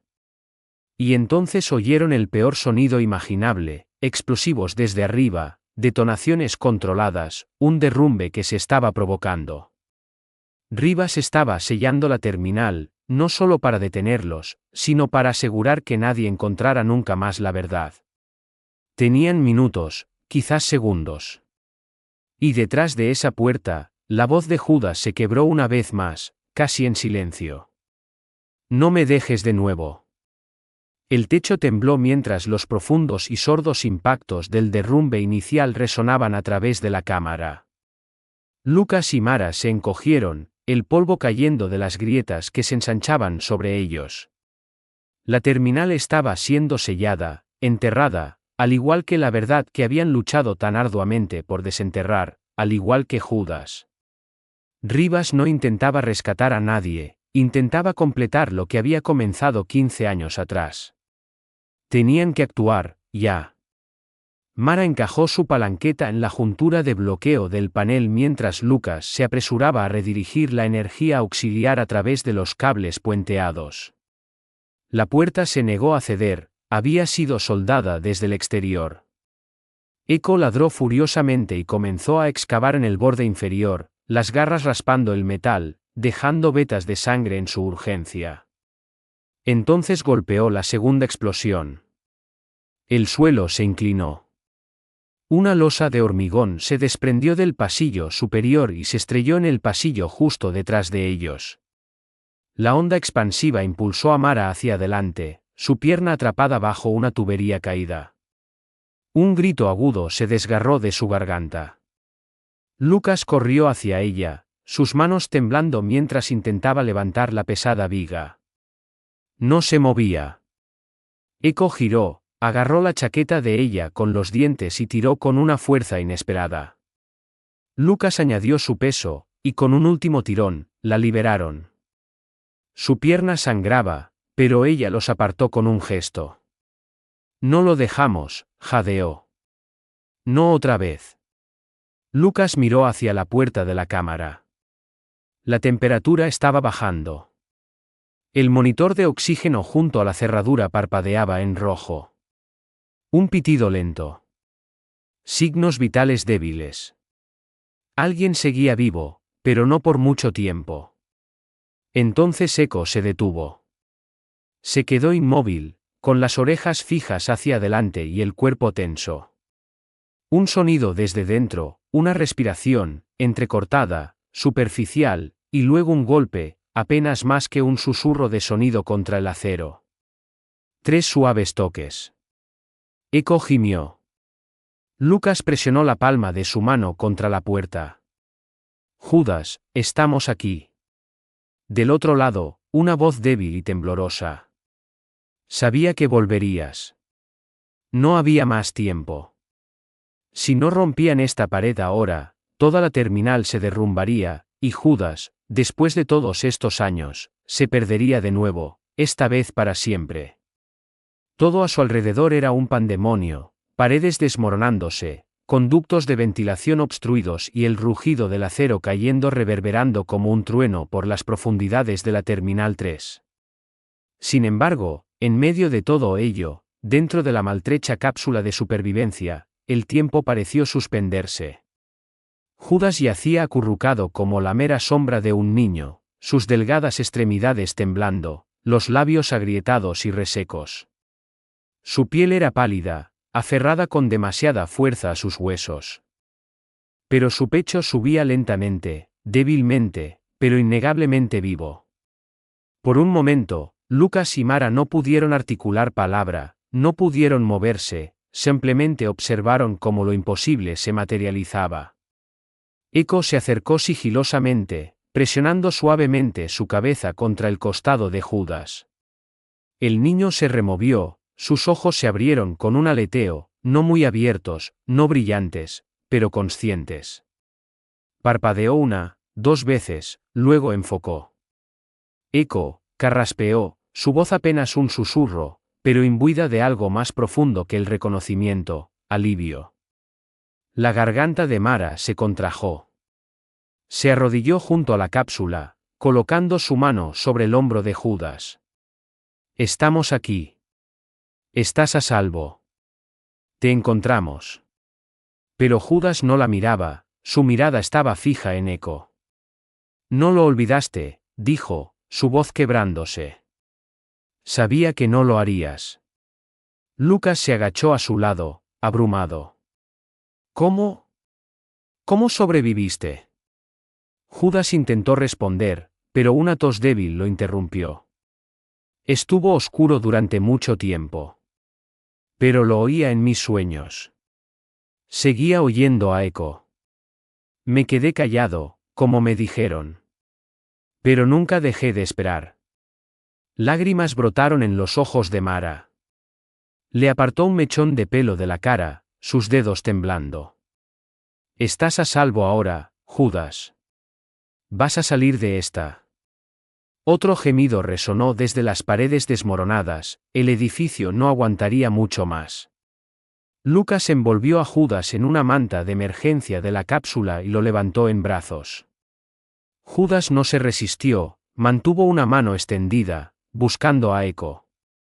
El perro se movió a su lado, sin romper nunca el contacto. Judas colocó su pequeña mano sobre el pelaje de Eco. Volviste, susurró de nuevo. Eco soltó un suave y entrecortado sonido, casi como un llanto. Y en ese momento, todo lo demás desapareció, el fuego, el pasado, los encubrimientos, el silencio. Porque contra todo pronóstico, después de todos los años, a través de la oscuridad y las mentiras y el abandono, Eco había encontrado a su niño. Y Judas seguía respirando. Las imágenes se difundieron más rápido de lo que nadie pudo controlar. Para cuando Lucas y Mara emergieron de los escombros, llevando a Judas en brazos, Eco cojeando fielmente a su lado, el cielo sobre el aeropuerto ya estaba iluminado con helicópteros de noticias y luces intermitentes. Cada reportero, cada transeúnte, Cada transmisión en línea capturó el momento en que el niño, a quien nadie creía que existía, fue sacado con vida de una bóveda gubernamental sellada. Rivas, sin embargo, no observaba el amanecer, observaba cómo su mundo se desintegraba. Dentro de la tienda de mando, ladraba órdenes, exigiendo cierres, bloqueando señales, apagones, cualquier cosa para recuperar el control. Pero era demasiado tarde. Las imágenes encriptadas ya se habían subido, la unidad de memoria flash del denunciante copiada y replicada por todo el mundo. La verdad se le había escapado de las manos, y el público ahora tenía ojos en todo. Lucas no esperó permiso. Atravesó directamente la línea de seguridad, flanqueado por los medios, Eco a sus talones, Mara empujando la silla de ruedas de Judas detrás de él. Las cámaras destellaron, los micrófonos se adelantaron. Y en el centro de todo, Lucas arrojó una carpeta sobre la mesa de Rivas. Se abrió, conteniendo capturas de pantalla de vigilancia, documentos clasificados de hélice, grabaciones de voz y las imágenes de Eco siendo arrastrado lejos de un niño que gritaba envuelto en llamas. Este es el niño que dejaron, afirmó Lucas, su voz temblando. Este es el perro que intentaron borrar. Y esta es su firma autorizando el protocolo de encierro. Rivas no lo negó. Simplemente miró a las cámaras, su rostro rígido. Hicimos lo necesario. No pueden entender lo que estábamos protegiendo, lo que estaba en juego. No estaban protegiendo a nadie, espetó Mara. Estaban ocultando su fracaso. Y enterraron vivo a un niño para hacerlo. Un murmullo de conmoción recorrió a los reporteros. Rivas se levantó, ajustándose la corbata mientras los agentes se acercaban detrás de él. Por lo que valga, dijo en voz baja, nunca esperamos que el perro recordara. Lucas bajó la mirada hacia Eco. Lo recordaba todo, dijo. Esa es la diferencia entre su mundo y el de él. Rivas fue escoltado momentos después. Rodeado no por respeto, sino por el peso de todo lo que había intentado ocultar. El mundo, sin embargo, ya había decidido. La verdad pertenecía a Eco ahora. La nación despertó a una tempestad como ninguna que hubiera presenciado antes, no de viento ni de fuego, sino de verdad. Las imágenes del rescate de Judas saturaron todas las principales cadenas al amanecer. Los presentadores de noticias luchaban por articular lo que estaban observando, un niño dado por muerto durante más de una década, extraído de una cámara oculta bajo una pista de aeropuerto, aferrado a un perro que nunca había dejado de buscarlo. Y luego llegaron los documentos. Mara había filtrado los archivos de hélice de forma anónima, enviándolos a periodistas, organismos de vigilancia de denunciantes y asesores del Congreso. En cuestión de horas, comenzaron a surgir hashtags, #Eco recuerda, #Justicia para Judas y, lo más escalofriante, #Proyecto Hélice. Los archivos lo exponían todo. Hélice había sido una iniciativa ultrasecreta lanzada bajo el pretexto de rescate en tiempos de guerra, diseñada para probar la sincronía emocional entre huérfanos traumatizados por la guerra y unidades caninas genéticamente mejoradas. El objetivo era crear parejas de campo capaces de una comunicación intuitiva y silenciosa, ideal para zonas hostiles. Los datos, sin embargo, pintaban una realidad más oscura, los niños habían sido aislados, probados, llevados más allá de sus límites. Muchos se habían quebrado bajo la presión, algunos desaparecieron sin explicación, mientras que otros fueron marcados como incompatibles y enviados a destinos desconocidos. Judas Arland había sido el único éxito, emparejado con Eco en lo que los investigadores denominaron la primera impronta perfecta. Y luego vino el incendio, el confinamiento, la orden de sellar la unidad 3B permanentemente. Lucas se presentó de nuevo ante las cámaras de noticias, sosteniendo una copia del memorando firmado por Rivas. Este es el documento que acabó con la vida de un niño sobre el papel, afirmó, su voz áspera. Lo declararon muerto, lo encerraron, y cuando eso no enterró la verdad, intentaron enterrar todo el aeropuerto. Judas observaba desde una cama de hospital mientras el mundo reaccionaba. No dijo nada, no lo necesitaba. El perro acurrucado a su lado, sin moverse nunca, sin dormir nunca demasiado lejos, era prueba de cada recuerdo que habían intentado borrar. Por primera vez, el mundo no apartaba la mirada. El pasado ya no estaba olvidado, se había abierto camino de regreso a través de un perro y un vínculo inquebrantable. El silencio que una vez sofocó la historia de Judas fue reemplazado por un rugido. Las calles se llenaron de manifestantes sosteniendo carteles hechos a mano, él esperó. Eco sabía. No más secretos. Internet se convirtió en un campo de batalla de la verdad, supervivientes de otros programas perdidos emergiendo con sus propias historias inquietantes. Por cada hilo que se desenredaba, otro ocupaba su lugar. La gente no solo estaba enfadada, estaba devastada, traicionada, despierta. Ya no era solo un encubrimiento, era un ajuste de cuentas nacional. En las puertas del aeropuerto, cientos se reunieron en vigilia. Velas bordeaban las vallas cerca de la pista 9L, el lugar donde Eco comenzó a cavar por primera vez. Los padres trajeron a sus hijos, los veteranos trajeron perros de servicio. Y en el centro de todo, un mural masivo comenzó a tomar forma, un artista pintando el rostro de Eco, noble y lleno de cicatrices, con la silueta de Judas a su lado, extendiéndose hacia la luz. Lucas estaba de pie junto a la ventana del hospital, viendo las imágenes reproducirse en todos los canales de noticias. Eco yacía a los pies de Judas, inmóvil pero alerta. Judas apenas había hablado desde su rescate, pero no lo necesitaba, su presencia lo estaba cambiando todo. Rivas había sido puesto bajo custodia federal, pero muchos creían que no era suficiente. Se anunciaron audiencias en el Congreso en cuestión de días. Se invocaron leyes de protección de denunciantes. Se abrió una investigación completa sobre el proyecto Hélice. Solo estaba comenzando.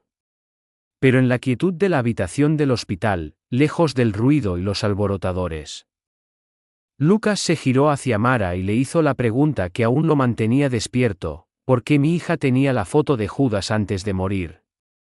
Mara no respondió. No podía. Porque en algún lugar en el fondo de su estómago, sabía que la verdad aún no había terminado de revelarse. La supervivencia de Judas no era el final, era solo el comienzo. Y Eco tenía un secreto más que compartir. Durante días, Judas osciló entre la consciencia y el letargo, su cuerpo luchando por aclimatarse al mundo del que había sido separado. Los médicos estaban asombrados, desnutrido, deshidratado, sus pulmones apenas funcionando, pero había sobrevivido. Un milagro, lo llamaron, pero todos entendían la realidad. No fue la ciencia lo que lo había sostenido, fue Eco. El perro nunca se apartó de su lado, ni una sola vez. Se acurrucaba a los pies de la cama del hospital, atento a cada pitido, cada cambio, cada respiración. Las enfermeras observaron cómo Judas se calmaba cuando Eco se apoyaba contra él, cómo su ritmo cardíaco se estabilizaba cuando Eco gemía suavemente cerca de su oído. Cualquier vínculo que compartieran, cualquier cosa que se hubiera forjado entre ellos todos esos años atrás, nunca se fracturó. Entonces, una mañana, justo cuando el sol coronaba el horizonte, Judas abrió los ojos, no muy abiertos, no temerosos, sino firmes. Despierto. Mara fue la primera en darse cuenta.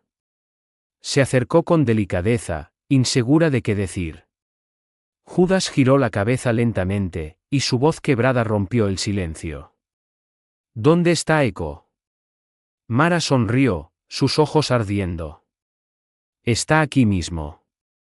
El perro levantó la cabeza al instante, acercándose, su cola moviéndose suavemente. Judas extendió una mano temblorosa y la colocó sobre el hocico de Eco. «Volviste», susurró, lágrimas resbalando por sus mejillas. Sabía que lo harías. Eco respondió con un suave gruñido, casi un llanto. Era el sonido del reencuentro, del recuerdo, de una promesa cumplida. Cuando Lucas entró en la habitación momentos después, se quedó helado. Judas lo miró, no con miedo, sino con familiaridad.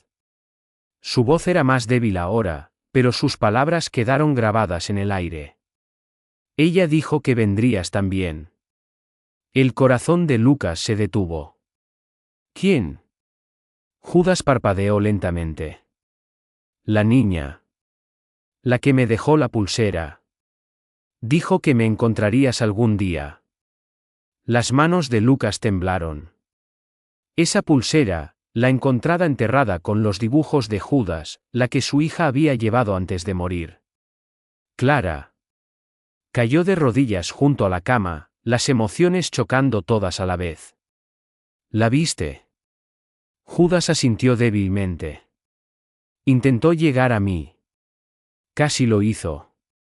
Lucas tragó saliva con dificultad, la habitación girando. Su hija no solo había muerto en un accidente, había muerto buscando a Judas. Y de alguna manera, a través de años y escombros y silencio, ella todavía había ayudado a guiarlos de regreso a él. La habitación ahora estaba en silencio, tan inmóvil que se sentía sagrada. Lucas estaba sentado junto a la cama de hospital de Judas, la pulsera descansando en su palma, ese pequeño lazo hecho a mano de hilo deshilachado y diminutas cuentas. Solía pertenecer a Clara. Recordaba haberla visto llevarla en la muñeca a todas partes, un regalo que había elaborado un verano en un campamento. No tenía precio monetario, ningún valor excepto para ella. Nunca se la quitó, ni una sola vez. Y ahora, Judas la poseía. Lucas lo miró, su voz apenas firme. ¿Te la dio ella? Judas asintió lentamente. Dijo que era de la suerte. Que si alguna vez me sentía solo, me recordaría que alguien estaba buscando. Lágrimas asomaron a los ojos de Lucas. Te encontró, ¿verdad?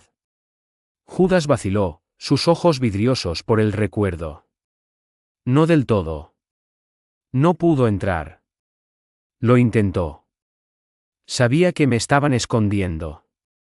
Se coló por los conductos de ventilación laterales. La vi una vez, a través del cristal. Estaba llorando. Intentó romper la puerta. La voz de Lucas se quebró. ¿Por qué no me lo dijo?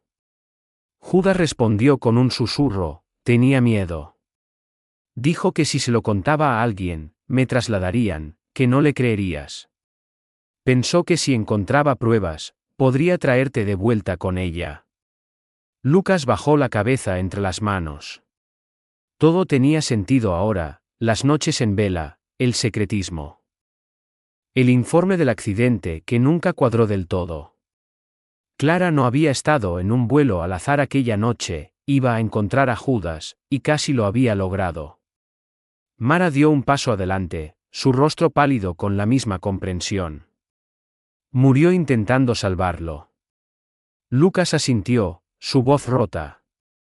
Siguió el mismo rastro que nosotros. Estuvo delante de nosotros todo el tiempo. Con delicadeza, tomó la muñeca de Judas y le colocó la pulsera de nuevo. Judas no se resistió. Ella querría que la tuvieras, dijo Lucas. Dio su vida intentando asegurarse de que nunca estuvieras solo.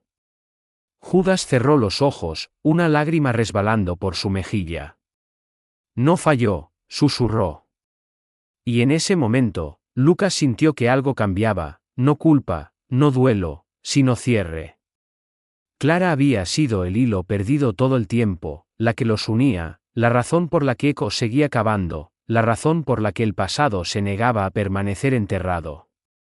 No había sido olvidada, los había estado guiando a casa. Las paredes del hospital habían presenciado su cuota de tragedia, pero no momentos como este. Las cámaras se habían ido, los medios de comunicación afuera silenciados por el respeto que este instante exigía. Después de todo, los túneles, el encubrimiento, las mentiras y la imposible supervivencia. Esta habitación contenía algo que ninguna sentencia judicial ni disculpa pública podría ofrecer jamás: familia. Judas se incorporó en la cama por primera vez sin ayuda, sus manos temblando pero sus ojos claros. Parecía más pequeño que antes, no por el peso que había perdido, sino porque el mundo finalmente lo veía como realmente era: un niño que se había visto obligado a crecer solo, bajo tierra, en silencio. Mara se sentó a su lado, sosteniendo una pequeña pila de papeles, formularios de custodia. Había tomado la decisión mucho antes de que la tinta se secara, no necesitaba permiso. Judas ya era suyo. Le entregó un bolígrafo. Si quieres esto, si quieres venir a casa conmigo, no tienes que hacerlo. Pero si lo haces, estaré aquí. Siempre. Judas bajó la mirada a la página. Lenta, temblorosamente, firmó su nombre, las letras desiguales, como alguien que aprende a escribir de nuevo. Levantó la vista, por primera vez, sonrió.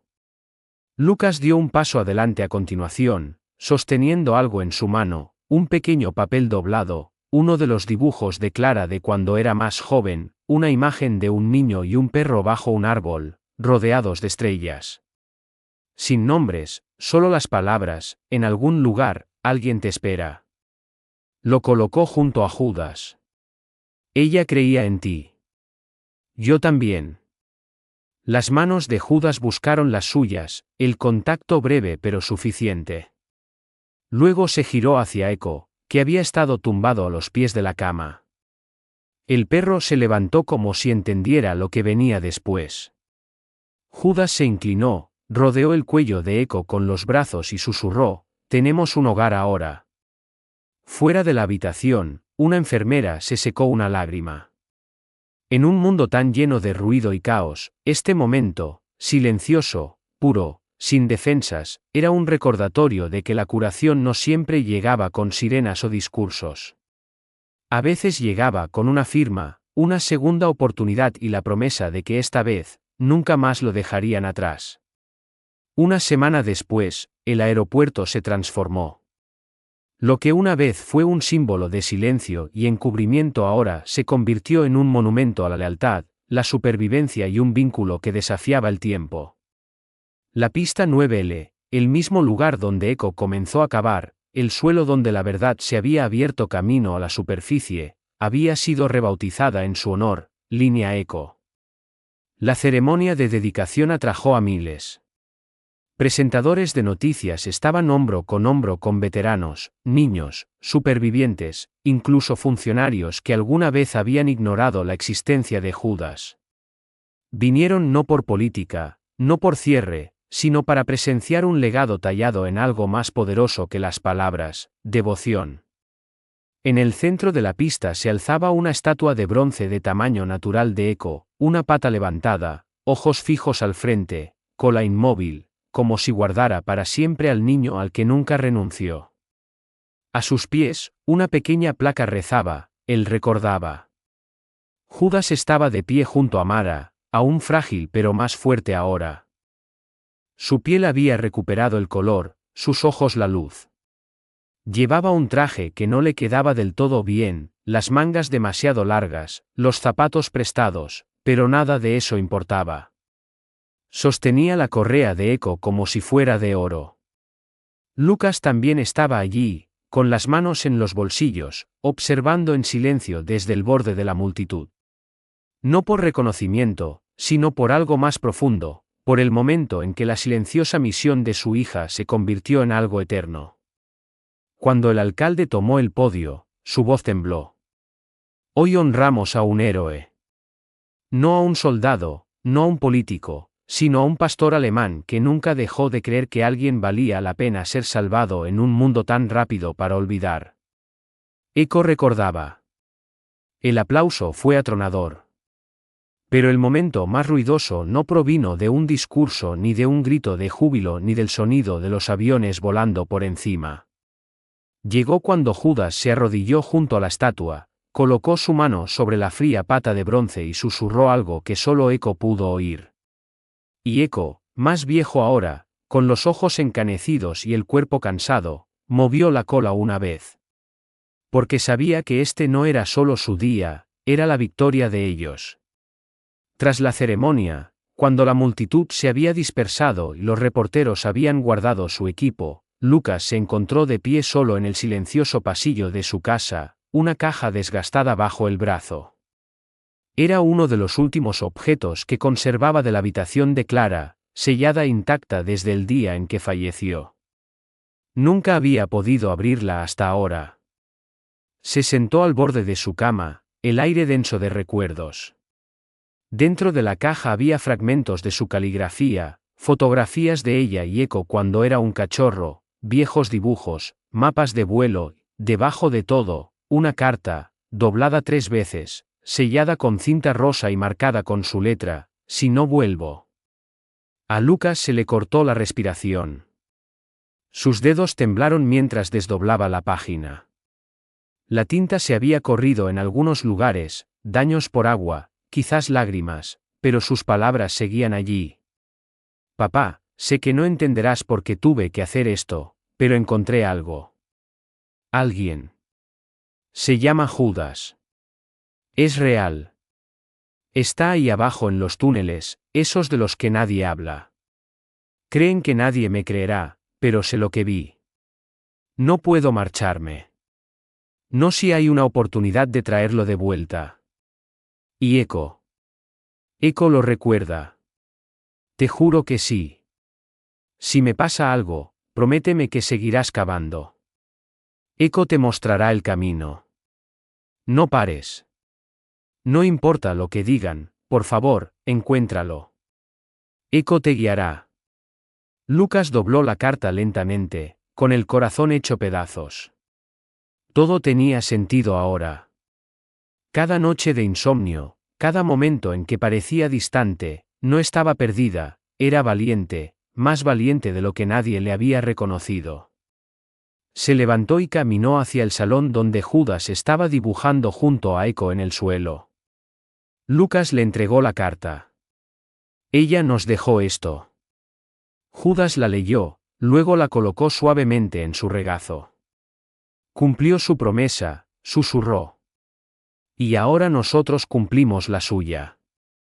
En el silencio que siguió, no hubo necesidad de más palabras, solo el sonido de una verdad silenciosa que había esperado años para ser escuchada. Y la niña que iluminó el camino, incluso después de haberse ido. La mañana estaba en calma, del tipo de quietud que parecía como si el mundo contuviera la respiración. El aeropuerto había reanudado sus operaciones, pero la pista 9 le permaneció cerrada 1 hora más, una petición concedida sin reparos. Esta vez, no era por reparaciones, investigaciones o silencio, era por algo sacrosanto. Judas estaba de pie al borde de la pista, el viento acariciando su ahora más abundante cabello, el sol calentando su piel. Llevaba una sudadera suave, una de Mara, y en su mano apretaba una única pelota de tenis, vieja, gastada, pero preciosa. A su lado, Eco estaba sentado, más viejo ahora, con el hocico encanecido, pero aún alerta, su cola barriendo suavemente el pavimento. Mara y Lucas estaban unos pasos más atrás, concediéndole espacio. No pronunciaron palabras, sabían que este no era su momento. Judas miró el interminable tramo de asfalto, el lugar donde Eco había comenzado a excavar por primera vez, el lugar donde la tierra finalmente había renunciado a sus secretos. El lugar donde el silencio había cesado. Se arrodilló junto a Eco, le rascó suavemente detrás de las orejas y susurró, «Vamos una vez más». Luego se levantó y lanzó la pelota. Rodó rápida y lejos, rebotando erráticamente sobre el hormigón, dirigiéndose hacia el sol naciente. Eco no se movió inicialmente. Luego sus orejas se irguieron, su cuerpo se enderezó y, en un estallido de alegría que desafiaba su edad, corrió tras ella. Judas rió, un sonido que no había existido en su mundo durante tanto tiempo que parecía novedoso. Eco alcanzó la pelota, la recogió con la boca y se dio la vuelta. Su ritmo se ralentizó, no debido a la edad, sino a la paz. Caminó, no corrió, hacia el niño que nunca olvidó, con la cola en alto y los ojos brillantes. Mientras los dos se encontraban en medio de la pista, el sol se elevó detrás de ellos, proyectando sus largas sombras en oro. Lucas observó, las lágrimas asomando de nuevo, no de dolor, sino de asombro. Una voz resonó en su memoria, las palabras de Clara de la carta: Eco te guiará. Y lo había hecho, de la pérdida a la verdad y a la curación. El mundo había intentado enterrar a un niño y silenciar a un perro, pero ninguno se rindió. Y ahora, estaban juntos, no rotos, no olvidados, encontrados. Mientras Judas sostenía la pelota y Eco se acurrucaba contra él, el mundo observaba. Los aviones esperaban. Los corazones se detuvieron. Porque en ese momento, en esa pista, bajo ese sol naciente, la esperanza había regresado.